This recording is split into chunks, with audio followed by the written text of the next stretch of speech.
In this video, I'm going to show you how to do the oil life reset on this BMW 328i. Let's get into it.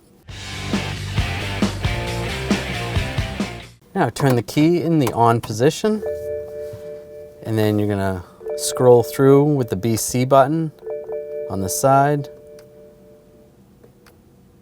until you come to this screen. Then we're going to hold this button down for about 10 seconds. Then we're going to let up, and then you want to get to the oil change. This right here. Then we're going to push the BC button, reset, let up the BC button, then push it down again. We'll hold it.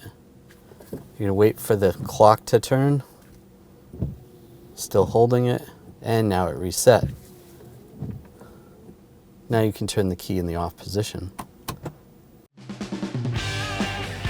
When only the best will do, demand TRQ.